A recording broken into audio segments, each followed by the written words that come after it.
ಕಳೆದ 4 ದಿನಗಳಿಂದ ನೆರೆಯ ಮಹಾರಾಷ್ಟ್ರ ಹಾಗೂ ಬೆಳಗಾವಿ ಜಿಲ್ಲೆಯ 9 ತಾಲೂಕುಗಳಲ್ಲಿ ವ್ಯಾಪಕ ಮಳೆಯಾಗುತ್ತಿರುವ ಹಿನ್ನೆಲೆಯಲ್ಲಿ ಜಿಲ್ಲೆ ನದಿ ಪ್ರಾಂತದ ಗ್ರಾಮಗಳಲ್ಲಿ ಎದುರಾಗಬಹುದಾದ ಸಂಭವನೀಯ ಪ್ರವಾಹದ ಪರಿಸ್ಥಿತಿ ನಿರ್ವಹಣೆಗೆ ಅಧಿಕಾರಿಗಳು ಸನ್ನದ್ಧರಾಗಿರಬೇಕು ಎಂದು ಜಿಲ್ಲಾಧಿಕಾರಿ ಮೊಹಮ್ಮದ್ ರೋಷನ್ ಸೂಚನೆ ನೀಡಿದರು. ಜಿಲ್ಲಾಧಿಕಾರಿಗಳ ಕಚೇರಿ ಸಭಾಂಗಣದಲ್ಲಿ ಜಿಲ್ಲಾ ವಿಪತ್ತು ನಿರ್ವಹಣಾ ಪ್ರಾಧಿಕಾರದ ಸಭೆಯ ಅಧ್ಯಕ್ಷತೆ ವಹಿಸಿ ಅವರು ಮಾತನಾಡಿದರು. ಜಿಲ್ಲೆಯ ನದಿ ಪ್ರಾಂತಗಳಲ್ಲಿ ಮಳೆ ಹೆಚ್ಚಾಗುತ್ತಿರುವ ಹಿನ್ನೆಲೆಯಲ್ಲಿ ಸೇತುವೆಗಳು ಮುಳುಗುವ ಭೀತಿ ಇದ್ದು, ಅಂತಹ ಸೇತುವೆಗಳ ಮೇಲೆ ಜನ ಜಾನುವಾರುಗಳ ಸಂಚಾರ ನಿರ್ಬಂಧಿಸಬೇಕು. ಈ ಕಾರ್ಯಕ್ಕೆ ಪೊಲೀಸ್ ಇಲಾಖೆ ಸಹಕಾರ ಪಡೆಯಲು ತಿಳಿಸಿದರು.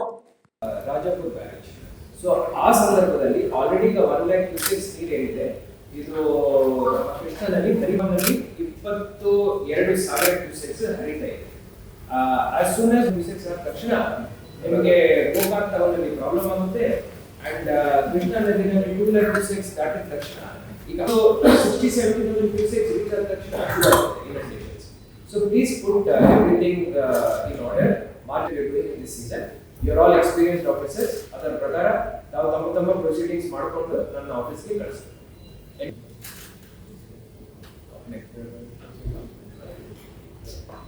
ಈಗ sir Shirati, you have anything to add? You have any requirements from police commissioner? ಏನಲ್ಲ?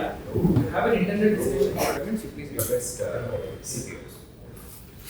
ESCOM has any requirements from the city?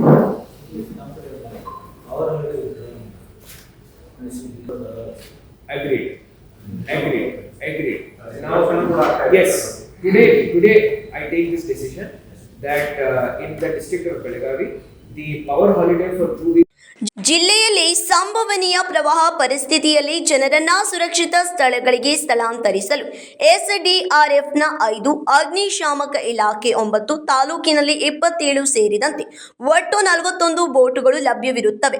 ಸಂಭವನೀಯ ಪ್ರವಾಹ ಸಂದರ್ಭದಲ್ಲಿ ಜನರನ್ನ ಸುರಕ್ಷಿತ ಸ್ಥಳಗಳಿಗೆ ಸ್ಥಳಾಂತರಿಸಲು ಜಿಲ್ಲೆಯಲ್ಲಿ 397 ಪರಿಹಾರ ಕೇಂದ್ರ ಹಾಗೂ 129 ಗೋ ಶಿಬಿರಗಳನ್ನು ಗುರುತಿಸಲಾಗಿದೆ ಎಂದು ಅಧಿಕಾರಿಗಳು ಮಾಹಿತಿ ನೀಡಿದರು.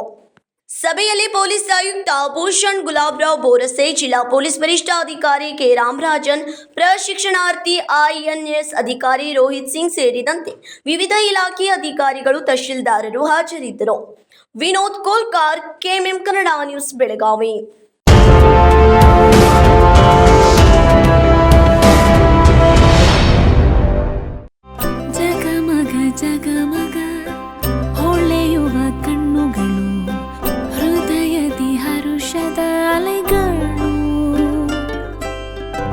ಬಂದಿದೆ ಶುಭಗಳಿಗೆ ಪ್ರೀತಿಯ ಗಳಿಗೆ, ರೇಷ್ಮೆಯಲ್ಲಿ ಸುತ್ತಿದ ಸ್ವರ್ಣಗಳಿಗೆ. BS Channabasappa and Sons, The Textile Mall, Tilakvadi, Belagavi.